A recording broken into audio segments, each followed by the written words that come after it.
Today, let's take a look at a passage from James chapter 4 and talk about why we don't get along.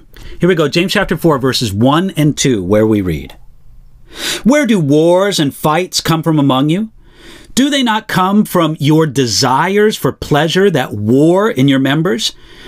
You lust and do not have. You murder and covet and cannot obtain.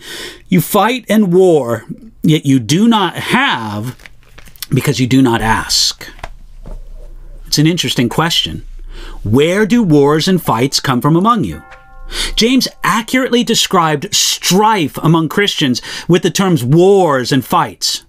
He's not referring to the battles that happen within a man or a woman, but those that happen among Christians. Sadly, the battles that happen among Christians are often bitter and severe.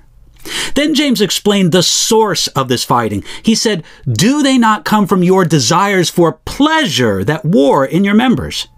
The source of wars and fights among Christians is always the same.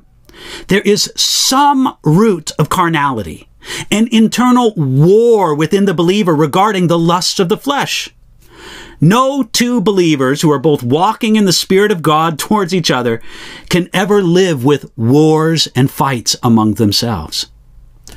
Almost all who have such a critical and contentious attitude claim that they're prompted and supported by the Spirit of God. But James makes it clear that this contentious manner comes from your own desires.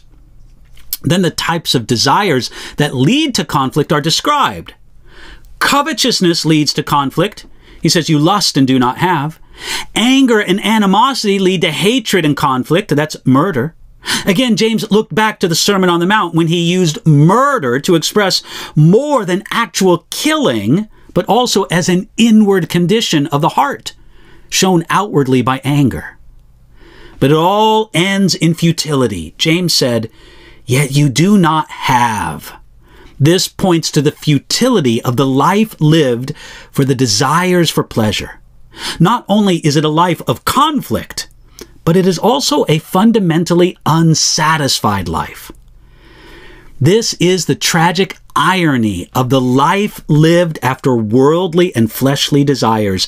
It never reaches the goal that it gives everything for.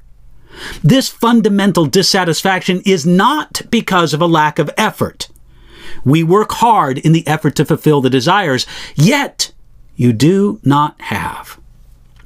This helps us to rationally understand the folly of living life after the lusts of the world and our animal appetites. In respect to some desires, you'll feel unsatisfied. Therefore, you're tempted to fulfill that sinful desire because you think or hope that it may be satisfied, but James reminds us that it will never be satisfied. It would be much wiser to accept a sense of dissatisfaction in respect to the desire now and to discover that it doesn't have to be your master, demanding satisfaction at any cost. No, it's much wiser to accept this lack of satisfaction now instead of after much painful and harmful sin with all of its consequences. Friends, may God give us the wisdom to put Him first and to not let our sinful desires master over us. With the power of Jesus working within us, we can come to that place, and we can come to it today.